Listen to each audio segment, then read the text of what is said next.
তোমরা হয়তো এর আগে অনেক ভূতের গল্প শুনেছ, কিন্তু আমার মনে হয় এই রকমের ভূতের গল্প তোমরা আগে কখনো শুনোনি। তাই আর বেশি কথা না বাড়িয়ে চলো বইটাকে শুরু করি। এই মাস্টারপিস হরর সাসপেন্স থ্রিলার মুভিটির নাম হচ্ছে ছড়ি। তবে ইনি হচ্ছেন সাক্ষী, আর এটা সাক্ষীর হাজবেন্ড হেমন্ত। সাক্ষী খুব তাড়াতাড়ি মা হতে চলেছে। হেমন্ত এবং সাক্ষী একে অপরকে খুব বেশি ভালোবাসেন। একদিন রাতে সাক্ষীর ঘুম হঠাৎই ভেঙে যায়। সে নিচে এসে দেখতে পায় যে কারা যেন তার স্বামীকে মাটিতে ফেলে মারছে। আসলে সাক্ষীর হাজবেন্ড হেমন্ত এদের কাছ থেকে টাকা ধার নিয়েছিল একটা ব্যবসা করার জন্য, কিন্তু সে সেই ব্যবসাতে সফল হতে পারেনি, আর তারই কারণে সে টাকাও ফেরত দিতে পারেনি। তাই এরা এসেছে তার কাছ থেকে টাকা নিতে, কিন্তু তার কাছে তো এখন আর কোনো টাকা নেই। এই গুন্ডাগুলো তাকে 24 ঘন্টা সময় দিয়েছে, বলছে যে 24 ঘন্টার মধ্যে যদি সে টাকা ফেরত না দিতে পারে তাহলে এরা হেমন্তকে মেরে ফেলবে। আর এই বলেই তারা সবাই বাড়ি থেকে চলে যায়। আর এরপরেই হেমন্ত সাক্ষীকে বলতে থাকে যে চলো আমরা এখান থেকে কোথাও চলে যাই, আগে আমরা টাকা পয়সা জোগাড় করব, তারপর আবার এখানে ফিরে আসব, নয়তো 24 ঘন্টা পর এরা আবার এসে আমাকে মেরে ফেলবে। আর আমি এত তাড়াতাড়ি মরতে চাই না, আমি আমার সন্তানের মুখ দেখতে চাই। ইনি হচ্ছেন কাজালা, হেমন্তর ড্রাইভার। আর ইনি খুব ভালো মনের মানুষ। ইনি হেমন্ত এবং সাক্ষীকে নিজের ছেলে মেয়ের মতন ভালোবাসেন। তবে কাজালা সেই রাত্রে হেমন্তের কাছে আসে এবং বলে যে স্যার, একটা তো জায়গা আছে, কিন্তু সেটা এখান থেকে 300 কিলোমিটার দূরে। তবে সেটা হলো আমার গ্রামের বাড়ি, আপনারা ওখানেই চলুন। ওখানে আমার স্ত্রী রয়েছে যিনি ম্যাডামের খেয়াল রাখবেন। আর এই বলেই হেমন্ত এবং সাক্ষী কাজালার সাথে মাঝরাত্রেই বাড়ি থেকে বেরিয়ে পড়ে। চারিদিকে আখের ক্ষেত আর জনশূন্য মাঠ, চারপাশটাতে যেন কেউই বসবাস করে না। তারা পুরো একদিন কাটানোর পর তার পরের দিন বিকেলবেলা একটা আখের ক্ষেতের সামনে এসে থামে। আর ড্রাইভার কাজালা হেমন্তকে বলে যে স্যার, এরপরে আর কোনো রাস্তা নেই, গাড়ি আর এখান থেকে ভেতরে যাবে না, আপনারা একটা কাজ করুন, এই সরু রাস্তাটার দিয়ে আপনারা এগোতে থাকুন, রাস্তাটার পরেই আমার বাড়ি রয়েছে। তিনি তার বাড়িটা ঠিক কোথায় তা হেমন্তকে বলে না। কেন বলে না, এটা জানতে হলে আপনাকে গল্পটাকে সম্পূর্ণ দেখতেই হবে। গল্পের শেষে আপনারা ঠিক বুঝতে পারবেন এর পিছনে লুকিয়ে থাকা রহস্য। এই বলে কাজালা গাড়িটা সেখান থেকে নিয়ে চলে যায় এবং বলে যে আমি এটাকে পার্ক করে আসছি। আর হেমন্ত এবং সাক্ষী সেই আখের ক্ষেতে সরু রাস্তা দিয়ে এগোতে থাকে। তারা কিছু দূর যেতেই আখ ক্ষেতের মাঝে এরকম একটা গোল জায়গা দেখতে পায়, যেখানে একটা ভয়ঙ্কর কাকতাড়ুয়াও রাখা ছিল। আর সেখান থেকে সরু সরু করে রাস্তা চারিদিকে যাচ্ছিল। হেমন্ত এবং সাক্ষী বুঝে উঠতে পারছিল না যে তারা কোন রাস্তা ধরে এগোবে। যেহেতু সাক্ষী মা হতে চলেছে, তাই সে খাসতে যায় এবং হেমন্ত তাকে বলে যে তুমি এখানে একটু বসো, আমি আগে যে দেখে আসছি বাড়িটা কোথায়। আর এই বলে হেমন্ত একটা রাস্তা দিয়ে এগোতে শুরু করে। যেহেতু সাক্ষী হাঁপিয়ে গিয়েছিল, তার চোখটা লেগে আসে এবং সে সেখানে ঘুমিয়ে পড়ে। আর কিছুক্ষণ পর হঠাৎই তার ঘুম ভেঙে যায়। সে দেখতে পায় যে এখন তো সন্ধ্যা হয়ে গেছে, চারিদিকে অন্ধকার। আর সে অনুভব করতে থাকে কেউ বা কারা যেন তার চারপাশে রয়েছে, কিন্তু সে কাউকেই দেখতে পাচ্ছিল না। সে চারপাশে হেমন্ত হেমন্ত বলে চিৎকার করতে থাকে। আর কিছু বুঝে উঠতে না পেরে সে একটা রাস্তা ধরে এগোতে থাকে। আর তখনই হেমন্ত হঠাৎই সে হেমন্তকে দেখতে পায়, যার সাথে একজন মাঝবয়স্ক মহিলাও রয়েছেন। আসলে ইনি হচ্ছেন ড্রাইভার কাজালার স্ত্রী। এনার নাম হলো ভান্নদেবী। এখন সাক্ষী হেমন্তকে জিজ্ঞাসা করতে থাকে তুমি তো ঘর খুঁজে পেয়ে গেছিলে, কিন্তু তবুও তুমি আমাকে নিতে আসোনি কেন? আর এরই উত্তরে হেমন্ত তাকে কিছুই বলে না। তার চুপ থাকার কারণটা কি তা তো আমরা গল্পে আগে জানতেই পারবো। আর এরপরে ভান্নদেবী সাক্ষীর জন্য খাবার তৈরি করে এবং তাকে বলে তোমাকে আমরা অনেক জায়গায় খুঁজেছি, কিন্তু তোমাকে আমরা ঠিক খুঁজে পাচ্ছিলাম না। তবে এই মহিলাটির সম্পর্কে কিছু কথা বলে দিই। ইনি একটু পুরনো গোছের মানুষ। আসলে ইনি মহিলাদেরকে ছেলেদের দাস মনে করে এবং কন্যা সন্তান জন্মানোকে অভিশাপ বলে। ইনি একদমই পছন্দ করেন না কন্যা সন্তানদের। আর এরপরেই সাক্ষী ভান্নদেবীকে জিজ্ঞাসা করে আচ্ছা এই পাশের ঘরটা কার, আর এই পাশের ঘরে কে থাকে? এরই উত্তরে ভান্নদেবী বলে যে সেখানে কেউ থাকে না, থাকতো। আর সাক্ষী বলে কে থাকতো, আর এখন সে কোথায়?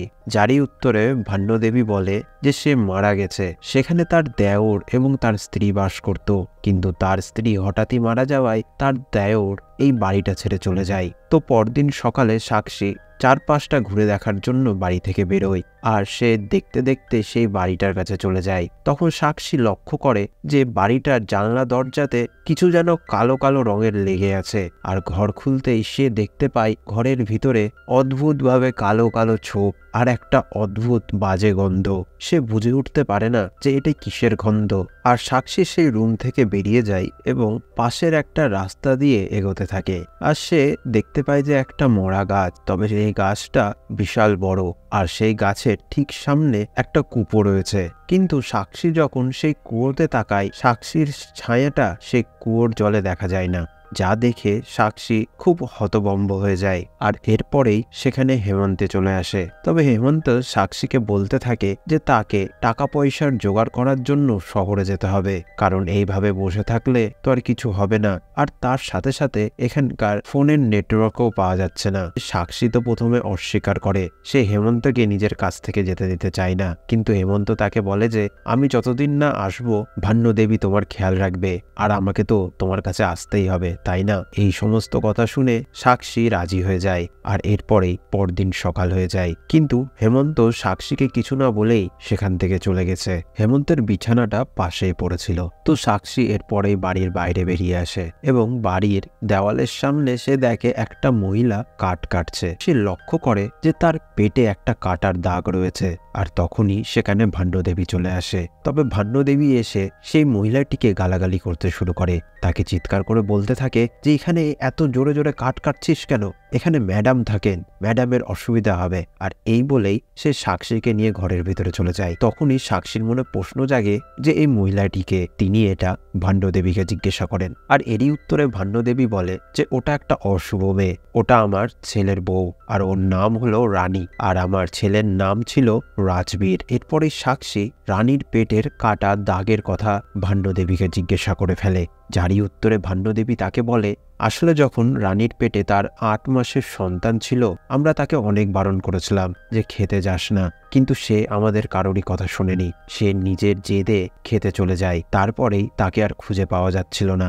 আমরা তাকে অনেক খোঁজাখুঁজি করেছি, কিন্তু তাকে খুঁজে পাইনি। তবে 2 দিন পর তাকে আমরা সেই খেতেই খুঁজে পাই। সে উল্টো হয়ে পড়েছিল, আর এর কারণেই তার পেটে থাকা সন্তানটা মারা যায়। তখনই তাকে বাঁচানোর জন্য তার পেট কেটে একটা মরা পুত্র সন্তান বের করা হয়েছিল, যার জন্যই তার পেটে এই কাটা দাগ। আর এরপর থেকেই রানী আর কারোর সাথে কথা বলে না। সাক্ষী বলে যে আপনার ছেলে সে কোথায়? ভান্নদেবী বলেন যে আমার ছেলে মনের দুঃখে এই গ্রাম ছেড়ে চলে গেছে, সে এখন শহরে থাকে, আর সে সেখানেই সেটেল হয়ে গেছে। সেই দিন সন্ধ্যেই ভান্নদেবী তার পুত্রবধূ রানীকে অন্য একটা বাড়িতে রেখে দিতে যায়, আর সে আবারও এসে এখানে সাক্ষীর সাথে থাকবে, কারণ হেমন্ত শহরে চলে গেছে। তো ভান্নদেবী যখন রানীর সাথে সেখান থেকে চলে যায়, সাক্ষী বাড়িতে একাই ছিল। সে হঠাৎই বাড়ির প্রধান দরজায় কিছুর একটা শব্দ পায়, যার জন্য সে নিজের ঘর থেকে বেরিয়ে আসে। আর সে সেখানে হঠাৎই একটা বাচ্চা ছেলেকে দেখতে পায়। তবে বাচ্চা ছেলেটা দেখতে একটু অদ্ভুত, কিন্তু এটা সাক্ষীর কাছে একটা নর্মাল জিনিস। সে বাচ্চাটাকে ডাকতে থাকে, কারণ সে বাচ্চাদের খুবই পছন্দ করে। আসলে সাক্ষী শহরে একটা এনজিও চালায়, যেখানে সে অনাথ বাচ্চাদেরকে মানুষ করে। তবে সেখানে একটা বাচ্চা ছিল না, বরং 3-3টে বাচ্চা ছিল, যারা এদিক ওদিক ছড়িয়ে ছিটিয়ে ছিল এবং চিৎকার চেঁচামেচি করছিল। আর তারা হঠাৎই সেখান থেকে দৌড়ে ছুটে চলে যায়। সাক্ষী সেই বাচ্চাগুলোর কে খোঁজার জন্য তার পেছন পেছন যেতে থাকে। আর তখনই সেখানে ভান্নদেবী চলে আসে। সে বলে যে তুমি কোথায় যাচ্ছ? ভান্নদেবী তো সাক্ষীর হাত টেনে ধরে একটা ঘরে ঢুকিয়ে নেয়, আর সাক্ষীকে বলতে থাকে যে তুমি ওখানে কোথায় যাচ্ছিলে? যারই উত্তরে সাক্ষী বলে সেখানে 3টে বাচ্চা ছিল, আর আমি তাদেরকেই খুঁজতে যাচ্ছিলাম, বাচ্চাগুলো খুবই ভালো। আর এই কথা শুনেই ভান্নদেবী তাকে চিৎকার করে বলে যে একদম ওই মুখ হবে না, সেই বাচ্চাদের ছায়াও তুমি মারাবে না, তারা ভালো না। কিন্তু সাক্ষী তা একদমই মেনে নিতে চায় না। সে বলে যে আমাকে বাচ্চা ভালো লাগে, তাই তো আমি ওদের সাথে খেলতেই যাচ্ছিলাম। যা শুনে ভান্নদেবী রেগে যায়। সে সাক্ষীর হাতে একটা হ্যাচকা টান মেরে বলে যে তুই দেখিসনি রানীর সাথে কি হয়েছে? তবে আমি যা বলবো তোকে তাই শুনতে হবে, নালে তোর সাথেও কিছু খারাপ জিনিস হয়ে যেতে পারে। তবে মাঝরাতেই সাক্ষীর হঠাৎই ঘুম ভেঙে যায়। সে লক্ষ্য করে যে ভান্নদেবীর যেখানে থাকার কথা ভান্নদেবী সেখানে নেই। সে ঘরের চারপাশটা দেখতে শুরু করে।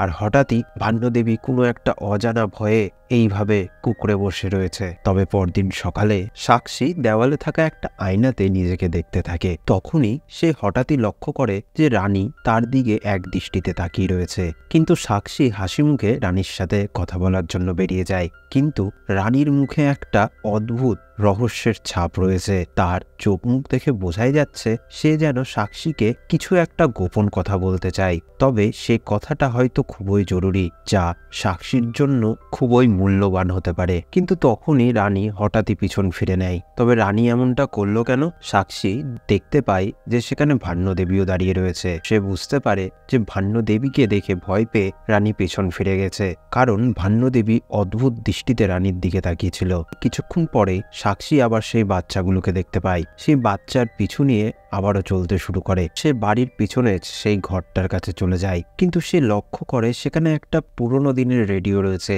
যাতে একটা গান বেজে যাচ্ছে। তবে মনে হচ্ছে কোনো মা যেন তার বাচ্চাদেরকে গান শুনিয়ে তাদেরকে খাবার খেতে বলছে। এই রকমের একটা গান সেই রেডিওতে বাজছিল। সাক্ষী সেই রেডিওটা নিয়ে সেই ঘরে ঢুকে যায় সেই বাচ্চাগুলোকে দেখার জন্য, কিন্তু সেই ঘরে কোনো বাচ্চাই থাকে না। কিন্তু হঠাৎই দেওয়াল থেকে যেন একটা হাত সাক্ষীর দিকে এগিয়ে যাচ্ছে, যা সাক্ষী লক্ষ্য করেনি। সে ঘর থেকে বেরিয়ে চলে যায়। পরেই আমরা দেখতে পাই সেই ঘরের দেওয়ালে একটা লাল শাড়ি পরা মহিলা, আর সেই মহিলার সাথেই সেই বাচ্চাগুলো রয়েছে। এরপরেই সেখানে ভান্নদেবী চলে আসে। সাক্ষীর হাতে সেই রেডিওটাকে দেখতে পাই। এতে ভান্নদেবী প্রচন্ড রেগে যায় এবং তাকে বলতে থাকে যে তোকে বারণ করেছিলাম না ওই বাচ্চাগুলোর পিছু নিবি না। আর এই রেডিওটা কোথা থেকে পেলি? দে এই রেডিওটা আমাকে দে। এই রেডিওটা নিয়ে ভান্নদেবী সেই রেডিওটাকে আখের ক্ষেতের মধ্যে ছুঁড়ে ফেলে, যা দেখে সাক্ষীও রেগে যায় এবং সে তাকে বলতে থাকে আমি জানি আপনার আসল চেহারাটা কি। আসলে আপনি যেভাবে আমার সাথে ব্যবহার করছেন এটা আপনার আসল চেহারা নয়। আপনার আসল চেহারা, আপনার আসল চরিত্র সেটাই যা আপনি রানীর সাথে করেন। আমি ভালোভাবে বুঝতে পারছি যে আপনারা একটা মিথ্যা কথা বলছেন, এখানে সবকিছুই মিথ্যে। এই বলে সাক্ষী রেগে নিজের রুমে ঢুকে যায়, তার রুমের দরজাটাকে আটকে নেয়। আর ঠিক সন্ধ্যায় সাক্ষী বাইরে থেকে যেন হেমন্তর শব্দ শুনতে পায়, যা শুনে সে ঘর থেকে বেরিয়ে আসে। সাক্ষী বাইরে যেয়ে দেখতে পায় সত্যি হেমন্ত এসেছে। ভান্নদেবী তার খোঁজ খবর নিচ্ছে। যেহেতু তখন সন্ধ্যা হয়ে এসেছিল, তাই ভান্নদেবী একটা লণ্ঠন নিয়ে ক্ষেতের রাস্তা ধরে চলে যায়। সে হেমন্তকে বলতে থাকে যে আমার এখানে একদমই ভালো লাগছে না, এখানে আমার সবকিছু কেমন জানি না অদ্ভুত লাগছে। আর এই ভান্নদেবীও আমার যেন খেয়াল রাখে না, সে যেন আমার উপর নজর রাখছে। আমার এগুলো কিছুই ভালো লাগছে না। যারই উত্তরে হেমন্ত বলে না না, এমনটা ঠিক হবে কেন? ভান্নদেবী আমাকে নিজের ছেলের মতো মনে করে, তোমাকে নিজের ছেলের বউয়ের মতন। যারই উত্তরে সাক্ষী বলে ভান্নদেবীর স্বভাব চরিত্র একদমই পছন্দ হচ্ছে না, সে যেন আমার উপর নজর রাখছে। আমি জানি যে তার ছেলের বউয়ের বাচ্চা হয়নি, সে হয়তো আমার এই বাচ্চাটাকে আমার কাছ থেকে কেড়ে নিবে। আমি আর এখানে থাকবো না, আমাকে এখান থেকে নিয়ে চলো তুমি। সে জেদ ধরে বসে, সে আর এখানে একদমই থাকতে চায় না। আর সাক্ষীর জেদের আগে হেমন্ত হার মেনে যায়। হেমন্ত সাক্ষীকে জড়িয়ে ধরে এবং বলে ঠিক আছে, তোমার যদি এই জায়গাটা একদমই পছন্দ না হয় তাহলে তোমাকে আর এখানে থাকতে হবে না, চলো আমরা এখান থেকে চলে যাই। এই বলেই হেমন্ত এবং সাক্ষী ঠিক করে তারা মাঝরাতেই এই বাড়ি ছেড়ে চলে যাবে। ঠিক এইভাবেই তারা সেই বাড়ি থেকে সেই মাঝরাতে বেরিয়েই এই ক্ষেতের পথ ধরে যেতে শুরু করে। তাদের বাড়ি থেকে বেরোতেই কেউ যেন হেমন্তের মাথায় একটা লাঠির বাড়ি মারে। এটা আর কেউ নয়, তার ড্রাইভার, যার নাম কাজলা। আর সাক্ষীর মুখে একটা ক্লোরোফর্ম দেওয়া রুমাল চেপে ধরে ভান্নদেবী এবং তাকে অজ্ঞান করে ফেলে। এখান থেকেই এই গল্পে একটা টুইস্ট হয়, গল্পটা সম্পূর্ণভাবে পরিবর্তন হয়ে যায়। আসলে মেন গল্পটা এখান থেকেই শুরু হচ্ছে। তবে যারা যারা এখনো পর্যন্ত আমাদের এই চ্যানেলটিকে সাবস্ক্রাইব করনি, তারা অবশ্যই আমাদের এই চরম এক্সপ্লেনকে সাবস্ক্রাইব করে নাও। আমরা দেখতে পাই সেই রাতের অন্ধকারে সেই ফাঁকা গোল জায়গাটা, যেটা আমরা গল্পের আগেই দেখেছি, সেখানে যজ্ঞ হচ্ছে। একজন তান্ত্রিক সেই রাতের অন্ধকারে সেখানে যজ্ঞ করছেন, আর সেখানে তাদের ড্রাইভার ভান্নদেবী এবং রক্তাক্ত অবস্থায় হেমন্ত এক পাশে রয়েছে, আর এক পাশে রয়েছে সাক্ষী। তবে সাক্ষীর জ্ঞান কখনো আসছে কখনো চলে যাচ্ছে। আর আমরা দেখতে পাই ভান্নদেবী সাক্ষীর গলায় এবং কপালে শ্মশানের মাটি লাগিয়ে দিয়েছে এবং তার উপর কালো জাদু করা হচ্ছে। আর এরপরেই ভান্নদেবী সাক্ষীকে একটা ঘরে নিয়ে চলে যায়, তার হাত পাকে মোটা মোটা দড়ি দিয়ে বেঁধে ফেলে। ভান্নদেবীর চোখে মুখে কেমন যেন একটা অদ্ভুত ভাব, আর সে একটা অদ্ভুত গলাতে সাক্ষীকে বলতে থাকে আজকে তোকে আমি একটা গল্প শোনাবো। শোনাবো। তুই তো গল্প শুনতে অনেক ভালোবাসিস তাই না? তবে ঠিক আছে, আজকে আমি তোকে একটা গল্প শোনাচ্ছি, শোন তাহলে। আজ থেকে অনেক অনেক বছর আগে আমার পরিবারে অনেক সুখ শান্তি ছিল। একদিন আমি আর আমার স্বামী মিলে আমার দেওরের বিবাহ দিই। তবে সেই মেয়েটার নাম ছিল সুনাইনা, কিন্তু সেই মেয়েটা মেয়ে ছিল না, সে একটা ডাইনি ছিল। আর আমার একটা ছেলে ছিল না, আমার চারটা ছেলে ছিল। রাজবীর আমার বড় ছেলে, তারপরে ছোট ছোট 3টে ছেলে ছিল। কিন্তু সেই ডাইনিটা আমার ছোট ছোট ছেলেদেরকে বশ করে নেয়। তারা সারাদিন শুধু তার সাথেই থাকতো। তারা শুধু সবসময় ছোট মা আর ছোট মা করেই ব্যস্ত থাকতো। তবে একদিন সুনাইনা সন্তান সম্ভবা হলো। আমি ভাবলাম এবার হয়তো আমি আমার ছেলেদেরকে আবার ফিরে পাবো, সে হয়তো আমার ছেলেদেরকে ছেড়ে দেবে। কিন্তু না, সে আমার ছেলেদেরকে ছাড়েনি। কিন্তু আমি একদিন সাহস করে আমার দেওরকে সব কথাগুলো খুলে বললাম। তাদের দুজনের মধ্যে অনেক ঝগড়াঝাটিও হলো। কিন্তু তারপরে আমরা দেখতে পাই ক্ষেতের মাঝখানে সেই ডাইনিটা একটা চাকু দিয়ে আমার দেওরকে মেরে ফেলেছে আর নিজে সেই কূপে ঝাঁপ দিয়ে আত্মহত্যা করেছে। কিন্তু শুধু তাই না, সে আমার 3টা ছেলেকেও কেড়ে নিয়েছে আমার কাছ থেকে, তারাও মারা গেছে। সেই ছেলেগুলো যাকে তুই দেখতে পাস, সেই ছেলেগুলো আর কেউ না, সেগুলো আমারই ছেলে, কিন্তু তারা মৃত। তারপর থেকেই আমার এই পরিবারে একটা অভিশাপ লেগে গেছে। আর এরপরেই আমি আমার ছেলে রাজবীরের সাথে রানীর বিয়ে দিই। সে যখন 8 মাসের গর্ভবতী ছিল, তাকে আমি খেতে যেতে বারণ করতাম, কিন্তু সে আমার কথা শুনেনি।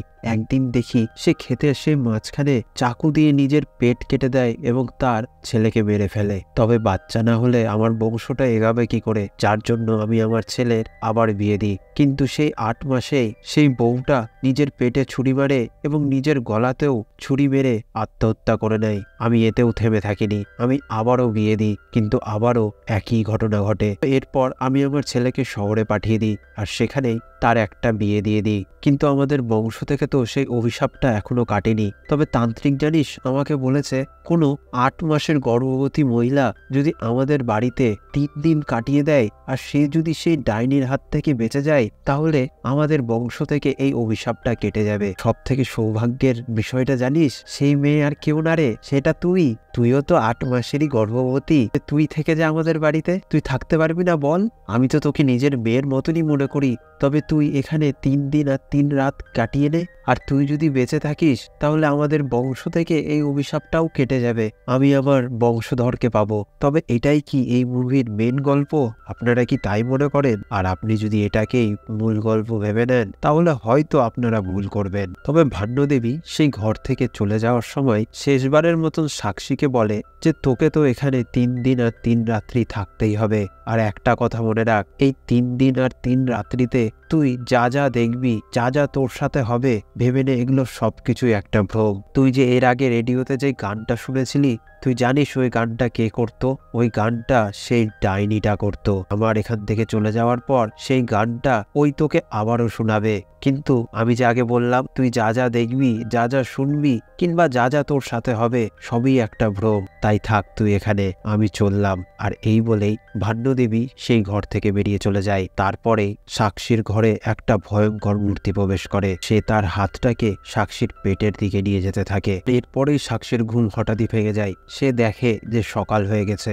সে নিজেকে কোনো রকম ভাবে সেই দড়িগুলো থেকে ছাড়িয়ে নেয়। সে লক্ষ্য করে যে তার পেটে একটা কালো হাতের ছাপ রয়েছে। সে ভয় পেয়ে বাড়ির বাইরে বেরিয়ে আসে এবং চারদিকে হেমন্ত হেমন্ত বলে তার স্বামীকে খুঁজতে থাকে। কিন্তু সেখানে হেমন্তের কোনো পাত্তাই ছিল না। সাক্ষী আর কিছু বুঝে উঠতে না পেয়ে সে ক্ষেতের রাস্তা দিয়ে এগোতে থাকে। কিন্তু কিছুটা দূর যেতে যেদিকে সে তাকায়, সেখানেই দেখতে পায় একজন লাল বস্ত্র পরে মহিলা, যার কিনা মুখ দেখা যাচ্ছে না, সে দৌড়ে যাচ্ছে এবং তার সাথে সাথে সেই বাচ্চাগুলোও এদিক ওদিক ছুটে বেড়াচ্ছে। তবে সাক্ষী হাঁটতে হাঁটতে সেই কুয়োটার সামনে এসে দাঁড়ায়। সে দেখে যে সেই 3টে বাচ্চা কুয়োর উপরে দাঁড়িয়ে আছে এবং তারা পিছন দিকে ইশারা করে বলছে, ওই তো আমাদের মা চলে এসেছে। পিছন ফিরতেই আমরা দেখতে পাই সেই মহিলাটি আবারও লাল কাপড় পরে এই খুঁড়োতে খুঁড়োতে এগিয়ে আসছে। তবে তার মুখটা বিচ্ছিরি ধরনের, যেন কিছুতে পুড়ে গেছে। কিন্তু সব থেকে অদ্ভুত বিষয় হলো, সে কুয়োর সামনে যায় এবং কুয়োতে লাফ দিয়ে দেয়। আর এর থেকেও ভয়ঙ্কর যে দৃশ্যটা, সেটা হলো সেই বাচ্চাগুলো সে মহিলাটির সাথে কুয়োতে ঝাঁপ দিয়ে দেয়, যা দেখে সাক্ষী ভীষণ ভয় পেয়ে যায়। সে আবারও তার ঘরে ঘরের দিকে ছুটে চলে আসে। এরপরে সাক্ষী নিজের বুদ্ধি লাগাতে শুরু করে। সে বাড়ির ছাদে উঠে যায় এবং সে রাস্তা দেখার জন্য চারদিকটা দেখতে থাকে, কিন্তু চারিদিকে শুধু আখের ক্ষেত আর ক্ষেত, রাস্তা আর দেখা যাচ্ছে না। হঠাৎই সে লক্ষ্য করে সেই কাকতাড়ুয়াটাকে, যেটা আমরা মুভির আগে দেখেছিলাম। সাক্ষীর মনে পড়ে যে এটা তো সেই কাকতাড়ুয়াটাই। তাই সে নিজের একটা হাতকে সেই দিকে রেখে দেয় এবং সেটাকে খুঁজতে খুঁজতে আখের ক্ষেতের ভিতর দিয়ে যেতে শুরু করে। কারণ সাক্ষী জানতো যে আমরা আসার আগে সেই কাকতাড়ুয়াটাকেই দেখেছি, আর সে যদি সেই কাকতাড়ুয়ার কাছে পৌঁছে যায় তবে সেখান থেকেই সে বাইরে যাওয়ার রাস্তাটাকেও খুঁজে পাবে। সাক্ষী সেই কাকতাড়ুয়াটাকে খুঁজে পেয়েছে। সে যেন এই রাস্তাটাকে আর ভুলে না যায়, তার জন্য আখের একটা পাতা দিয়ে সেখানে গিঁটো বেঁধে দেয়। সাক্ষীর মনে পড়ে যে তারা কোন রাস্তাটা দিয়ে এখানে এসেছিল। সে সেই রাস্তা ধরে এগোতে শুরু করে। তার মুখে হাসি ফুটে ওঠে, কারণ সে সেই রাস্তাটাকে খুঁজে পেয়েছে। তাই সে জোরে জোরে পা চালিয়ে সেখান থেকে বেরিয়ে যেতে চায়। কিন্তু কিছু দূর যেতেই সে লক্ষ্য করে সামনের রাস্তাটা যেন অদ্ভুতভাবে বন্ধ হয়ে গেছে। আসলে সেই রাস্তাটার আর কোনো অস্তিত্বই নেই। এই দেখে সাক্ষী আবারও কাকতাড়ুয়ার কাছে যেয়ে পৌঁছায় এবং প্রত্যেকটা রাস্তাতে যেয়ে সে একই দৃশ্য দেখতে পায়, যে প্রত্যেকটা রাস্তায় অদ্ভুতভাবে আখের গাছ দিয়ে বন্ধ হয়ে গেছে। তবে এখন সাক্ষীর সেই বাড়িতে ফিরে যাওয়া ছাড়া আর কোনো উপায় নেই। সাক্ষী শেষবারের মতো সেই বাড়িতেই ফিরে যায়, কিন্তু সে তার হার মানে না। সে কিছুটা কয়লা তুলে নেয় এবং তার কাপড়ে একটা ম্যাপ আঁকতে শুরু করে। সে ম্যাপ আঁকে এবং প্রত্যেকটা রাস্তায় যে আবারও চেক করে, কিন্তু সে এতেও ব্যর্থ হয়। সাক্ষী এখন কান্নায় ভেঙে পড়ে, কিন্তু তখনই সে আবারও সেই গানটাকে শুনতে পায়। কেউ যেন বেশ সুর দিয়ে সেই গানটা গেয়ে চলেছে। গানটার পিছু নিয়ে সাক্ষী আবারও তাদের বাড়ির পিছনে সেই ঘরটার দিকে চলে যায়। কিন্তু এবার সাক্ষী সেখানে দেখতে পায় সেই বাচ্চাগুলো আর আগেকার মতন নেই, তারা যেন জীবিত। সে এখন প্রথমবারের মতো সুনয়নাকেও দেখতে পায়, সেও জীবিত। সে শুনতে পায় সেই বাচ্চাগুলো সুনয়নাকে বলছে, ছোট মা তোমার পেটে কি কন্যা সন্তান রয়েছে? যারই উত্তর সুনয়না বলে যে হ্যাঁ, তাহলে আমরা তার সাথে খেলবো। সে যখন বড় হয়ে যাবে আমরা তার সাথে খেলবো। এই বলতে বলতেই সেখানে ভান্নদেবী চলে আসে। সে তার ছেলেগুলোকে সেখান থেকে নিয়ে চলে যায়। তার সাথে সাথে যোগেশ্বরও সেখানে চলে আসে। যোগেশ্বর সুনয়নাকে মারতে চায়, আর প্রাণে বাঁচার জন্য সুনয়না ক্ষেতের দিকে পালিয়ে যায়। সাক্ষীও পেছন পেছন যেতে শুরু করে, কিন্তু হঠাৎই সে লক্ষ্য করে তাকে যেন কেউ লাঠি দিয়ে মারছে। তখনই সে দেখতে পায় তাকে কেউ মারছে না, সুনয়নাকে তার স্বামী যোগেশ্বর মারছে। কিন্তু সুনয়না তার স্বামীর কাছে অনুরোধ করছে যে আমার বাচ্চাটাকে মেরে ফেলো না। যারই উত্তরে যোগেশ্বর সুনয়নাকে বলে যে আমি শুধু বাচ্চা না, আমি তোকেও মেরে ফেলবো। আর এরপরেই সেই 3টে বাচ্চার মধ্যে একটা বাচ্চা সুনয়নাকে একটা চাকু দিয়ে দেয় তার আত্মরক্ষার জন্য। সাক্ষী কিছুই যেন বুঝে উঠতে পারছিল না যে এগুলো কি হচ্ছে। এরা তো সবাই মারা গেছে, তো আমি এদেরকে এইভাবে দেখতে পাচ্ছি কেন? আর এগুলো যদি অতীতে হয়েই থাকে তাও বা আমি এগুলো দেখছি কেন? সে কিছুই বুঝে উঠতে পারছে না। সুনয়নী সে চাকুটাকে নিজের হাতে নিয়ে নেয়। সেই বাচ্চাগুলো যোগেশ্বরের পাটা টেনে ধরে। যোগেশ্বর নিজের ব্যালেন্স সামলাতে না পেরে সে পড়ে যায়, আর সেই ছুরিটা একদম তার বুকে গেঁথে যায় এবং সে মারা যায়। তখনই সেখানে ভান্নদেবী ছুটে আসে, চিৎকার করে বলতে থাকে এই ডাইনি আমার দেওরকে মেরে ফেললো। সুনয়নী অনেকবার বলার চেষ্টা করেছে যে এটা শুধু একটা দুর্ঘটনা, আমি মারিনি কাউকে, কিন্তু ভান্নদেবী তা একদমই বিশ্বাস করে না। সে তার স্বামী এবং তার ছেলে রাজবীরকে ডাকতে শুরু করে, কিন্তু হঠাৎই তারা যেন সবাই সেখান থেকে উধাও হয়ে যায়। সাক্ষী আর কাউকে দেখতে পায় না, কিন্তু সাক্ষীর সামনে সুনয়নী দাঁড়িয়ে আছে। সে এক দৃষ্টিতে সাক্ষীর দিকে তাকিয়ে রয়েছে। সে তার হাত বাড়িয়ে সেই ছুরিটি সাক্ষীকে দিতে চায়। তখনই সাক্ষী লক্ষ্য করে পাশে রাজবীরের স্ত্রী রানী এবং বাকি স্ত্রীরাও সেই চাকু দিয়ে তাদের পেট কেটে সেই বাচ্চাগুলোকে নষ্ট করে দিচ্ছে, যা দেখে সাক্ষী প্রচন্ড ভয় পেয়ে যায়। আর আবারও হঠাৎ করে সবাই সেখান থেকে উধাও হয়ে যায়। আর সেই দিন রাত্রেই সাক্ষী যখন তার রুমে শুয়েছিল সে লক্ষ্য করে পাশের ঘরে যেন কাউকে আগুন দিয়ে পুড়িয়ে মেরে ফেলার চেষ্টা করা হচ্ছে। সাক্ষী মনে মনে বলতে থাকে যে তোমরা সুনয়নাকে মেরো না, সে কিছুই করেনি। সে ছুটে যায় সেই ঘরের দিকে, আর সেখানে যে সাক্ষী দেখতে পায় ভান্নদেবী এবং তার ছেলে রাজবীর মিলে সুনয়নাকে পুড়িয়ে মারছে। তারপর হঠাৎ করেই তার পেটে ব্যথা হতে শুরু করে। সে দেখতে পায় তার পেট যেন পুড়ে যাচ্ছে। সে একটা কন্যা সন্তানকে জন্ম দিয়েছে, যার পাশে সেই বাচ্চা ছেলেগুলো বসেছিল। তবে তারা বলে তুমি চিন্তা করো না, আমরা এই মেয়েটার কোনো ক্ষতি করব না। আর এরপরেই সাক্ষী আবার জ্ঞান হারায়। কিন্তু আমরা দেখতে পাই যে এই কন্যা সন্তানের একপাশে সুনয়নাও রয়েছে, আর সে এইভাবে শুয়ে রয়েছে। তবে যখন সাক্ষী আবার নিজের জ্ঞান ফিরে পায়, সে লক্ষ্য করে যে তার কন্যা সন্তান তার পাশে নেই। সে তার সন্তানকে খোঁজার জন্য ছুটতে শুরু করে। সাক্ষী সেই কুয়ার সামনে যে পৌঁছায় আর লক্ষ্য করে যে তার কন্যা সন্তান ভান্ডদেবীর ছেলে অর্থাৎ রাজবীরের হাতে। কাজলার মুখে একটা অদ্ভুত হাসি, আর সে সাক্ষীকে উদ্দেশ্য করে বলছে যে কন্যা সন্তান দিয়ে কি হবে, কন্যা সন্তানকে বলি দিয়ে দেওয়া উচিত, কারণ কন্যা সন্তান তো আর বংশবৃদ্ধি করে না, বংশবৃদ্ধি পুত্র সন্তান করে। কন্যা সন্তানের বলি দিলে ফসল ভালো হবে। তবে একটা কথা বলে দিই, এই ধরনের কাজ অত্যন্ত বাজে এবং ঘৃণাকর, আর এই সমস্ত দৃশ্য শুধুমাত্র বইয়ে একটা কাল্পনিক গল্প হিসেবেই তুলে ধরা হয়েছে। এই রকমের ঘটনাকে আমি একদমই প্রশ্রয় দেই না বা এর প্রশংসাও করি না। কন্যা সন্তান হোক কিংবা পুত্র সন্তান, তারা দুজনেই সমান। কোনো ফসলের জন্য কিংবা কোনো কার্যসিদ্ধি করার জন্য কোনো বাচ্চার বলি সম্পূর্ণভাবে কুসংস্কার এবং নিন্দাকর। তবে চলুন গল্পে আবার ফিরে যাই। আসলে সমস্ত টুইস্ট আর সব থেকে বড় সাসপেন্স এখনই শুরু হচ্ছে। এরপরে আমরা সাক্ষীকে দেখতে পাই। আসলে রাজবীর যখন তার সন্তানকে পুকুরে ফেলে সেখান থেকে চলে যায়, সাক্ষী তার দিকে এক দৃশ্যে তাকিয়েছিল। এরপরে সাক্ষী দৌড়তে দৌড়তে সে কুয়োর দিকে যায় এবং কুয়োর দিকে তাকাতেই সে সেখানে অনেকগুলো বাচ্চার মৃতদেহ দেখতে পায়, যা দেখে সাক্ষী ঘাবড়ে যায়। তখনই সে হঠাৎ লক্ষ্য করে যে সে তো এখনো কোনো সন্তানের জন্মই দেয়নি, তার পেটটা আগেকার মতনই ফুলে রয়েছে। সাক্ষী তার পেটকে জড়িয়ে ধরে এবং কাঁদতে শুরু করে, বলতে থাকে যে আমি তোকে জন্ম দেবই, আমি তোর রক্ষা করব, কেউ তোকে মারতে পারবে না। এরপরে সেখানে সেই বাচ্চাগুলো দৌড়ে আসে, সাথে সুনয়নীও, আর সাক্ষী তার সামনে হাঁটু গেড়ে বসে পড়ে। এরপরে আর কিছুই দেখা যায়নি। এর পরের দৃশ্যে আমরা দেখতে পাই সাক্ষী তার বাড়ির সামনে সেই চাকুটা নিয়ে বসে আছে, আর ভান্ডদেবী সেখানে আসে, বলে তুই ঠিক আছিস তো, তোর কিছু হয়নি তো? আর এই বলেই ভান্ডদেবী খুশিতে কাঁদতে শুরু করে দেয়। আর তখনই সেখানে হেমন্ত এবং তাদের ড্রাইভার কাজলাও সেখানে ছুটে আসে, আর হেমন্ত সাক্ষীকে বলতে থাকে যে চলো আমরা এখান থেকে চলে যাব, এরা একদমই ভালো মানুষ না। পাশ থেকে ভান্ডদেবী বলে উঠে, যাই হোক আমাদের বংশ থেকে তো এই অভিশাপটা মিটে গেল। তবে হেমন্ত সাক্ষীর হাত ধরে তাকে নিয়ে যেতে চায়, কিন্তু সাক্ষী বলে যে থামো, তার আগে এই গল্পের সব চরিত্রের মুখোশগুলো আমি খুলে দিই। এদের ছেলে রাজবীর আর এরা দুজন মিলে সুনয়নাকে হত্যা করেছে। সুনয়না কোনো ডাইনি ছিল না, সে শুধু একটা কন্যা সন্তানকে জন্ম দিয়েছিল। রাজবীর আর এরা মিলে তাকে জ্যান্ত পুড়িয়ে মারার চেষ্টা করে, কিন্তু সুনয়নী তখনও মারা যায়নি। সে অর্ধেক পুড়ে যাওয়া অবস্থাতেও বেঁচেছিল, ব্যথাতে এবং যন্ত্রণায় কষ্ট পেয়ে যাচ্ছিল। আর তখনই সে একটা কন্যা সন্তানের জন্ম দেয়, কিন্তু তা সত্ত্বেও এরা তার কাছ থেকে সেই সন্তানটাকে কেড়ে নিয়ে সেই কূপে ফেলে দিয়ে তার হত্যা করে, তার কন্যা সন্তানের বলি দিয়ে দেয়। কিন্তু সুনয়নী তার মেয়েকে বাঁচানোর জন্য সেও কুয়োতে ঝাঁপ দিয়ে দেয়, আর সেই বাচ্চাগুলো তাদের ছোট মাকে বাঁচানোর জন্য তারাও সেই কুয়োতে ঝাঁপ দেয়। আর এইভাবেই তারা মারা গিয়েছিল।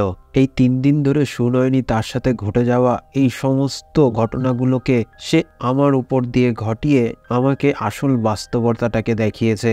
আসলে এগুলো কোনো ভ্রম ছিল না, এগুলো আসল বাস্তবতা, যা সুনয়নীর সাথে এরা সবাই মিলে করেছিল। তবে আমি সত্যিটাকে জেনে গেছি। তখনই পাশ থেকে ভান্ডদেবী বলে উঠে, তুই কি জানিস সেটা কোনো মেয়ে ছিল না, সেটা একটা ডাইনি ছিল। তুই জানিস ওই আমার ছেলের সব বউদেরকে মেরে ফেলেছে? যারই উত্তরে সাক্ষী বলে যে ও মেরে ফেলেনি, ও তাদের হাতে ছুরি দিয়ে দিয়েছিল তোমাদের থেকে বাঁচার জন্য, কিন্তু তারা না বুঝতে পেরে তাদের পেট কেটে ফেলেছে। কিন্তু সে তো তাদের প্রাণ নেয়নি। আপনার ছেলে রাজবীর তাদেরকে কুড়ুল দিয়ে কুপিয়ে কুপিয়ে মেরে ফেলেছে, কারণ যেন তারা এই ঘটনাগুলো বাইরে যে কাউকে বলতে না পারে। আপনারা শুধু রানীকে ছেড়ে দিয়েছেন কারণ সে নিজে থেকে চুপ হয়ে গেছিল। আর এই কথাগুলো শুনে ভান্ডদেবী রেগে যায় এবং বলে, চুপ কর নয়তো। আর সাক্ষীও পাশ থেকে বলে ওঠে, নয়তো? নয়তো কি? রাজবীরকে দিয়ে কি আপনারা আমাকেও মেরে ফেলবেন? কি রাজবীর? এই বলে সুনয়না হেমন্তের দিকে তাকায়, আর এখান থেকেই শুরু হয় মুভির ক্লাইম্যাক্স। হেমন্ত বলে, তুমি আমাকে রাজবীর বলে ডাকছো কেন? সাক্ষী বলে যে তুমি হয়তো আমার কথাগুলোকে মন দিয়ে শুনোনি, আমি সব সত্যিটা দেখতে পেয়েছি যেগুলো সুনয়না আমাকে দেখিয়েছে। আর এখন আমরা জানতে পারি যে সাক্ষী আগেই দেখে নিয়েছে যে রাজবীর আর হেমন্ত একটাই মানুষ। সেই দিন কন্যা সন্তানকে ফেলে দেওয়ার পর রাজবীর যখন সেখান থেকে চলে যাচ্ছিল, সুনয়না তার দিকে ওইভাবে তাকিয়েছিল। আর সে এটাও জানতে পারে যে রাজবীরের যে শহরে বিয়ে হওয়ার কথা ভান্ডদেবী বলেছিল, সেটা আর কেউ না, সেটা সাক্ষীই ছিল। আসলে এই সমস্ত কিছু একটা প্ল্যান করে তারা করেছিল, কারণ তাদের মনে একটা অন্ধবিশ্বাস ছিল, কোনো 8 মাসের সন্তান সম্ভবা মহিলা যদি এই বাড়িতে 3 দিন 3 রাত কাটিয়ে দিতে পারে, তাহলে তাদের পুত্র সন্তান জন্মাবে আর তাদের বংশ থেকে এই অভিশাপটাও কেটে যাবে। এটা সমস্তটা একটা প্ল্যান ছিল। তবে এখন সবথেকে বড় প্রশ্ন হলো, সেই দিন সাক্ষীর সাথে কি হয়েছিল? আসলে সেই দিন সাক্ষী তার সেই চাকুটাকে তার পেটের একদম কাছে নিয়ে চলে যায়, আর যেটা সুনয়নার আত্মা তাকে জোর করে করাচ্ছিল। সে তার সামনে এসে জোরে করে চিৎকার করতে থাকে আর তাকে বাধ্য করতে থাকে তার পেট কেটে ফেলার জন্য। কিন্তু সাক্ষী তার কাছে অনুরোধ করতে থাকে এবং বলতে থাকে যে তুমি এরকম কাজটা করো না, এইভাবে করে হয়তো তুমি ওদের বংশকে বংশবৃদ্ধি হতে দিচ্ছ না, কিন্তু তুমি সেই একই কাজ করছো যা তারা করছিল। যা শুনে সুনয়নার আত্মার চিৎকার আরো জোরালো হয়ে যায়।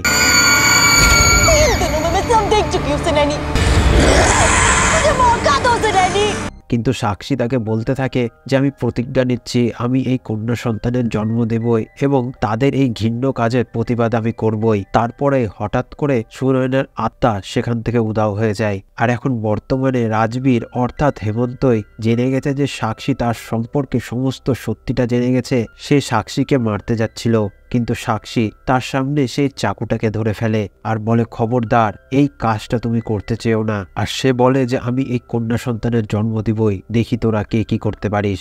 এই বলে সাক্ষী সেই বাড়ি থেকে বেরিয়ে যেতে থাকে আর বাড়ির গেট পেরোতেই সে চাকুটাকে সেখানেই ফেলে দেয়। কিন্তু সাক্ষীর ভেতরে একটা অদ্ভুত জিনিস আমরা লক্ষ্য করতে পারি, সে আর কাউকে ভয় পাচ্ছে না, সে দৌড়েও যাচ্ছে না, সে স্বাভাবিকভাবে হেঁটেই চলেছে, তার ভিতরে যেন কোনোই ভয় নেই। কিন্তু হেমন্ত তাকে মারার জন্য তার পিছনে ছুটতে থাকে। আর তারপরেই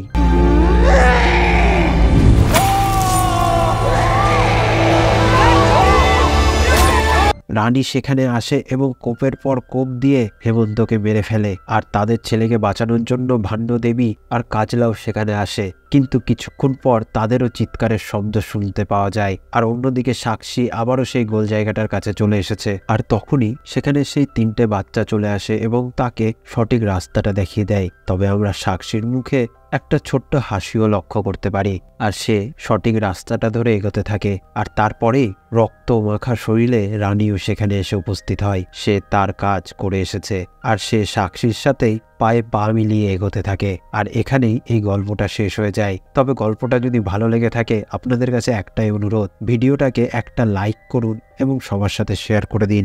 আর যারা যারা এখনো পর্যন্ত আমাদের চ্যানেলটাকে সাবস্ক্রাইব করনি, তারা অবশ্যই সাবস্ক্রাইব করে দাও এই রকমের গল্পগুলোকে শোনার জন্য।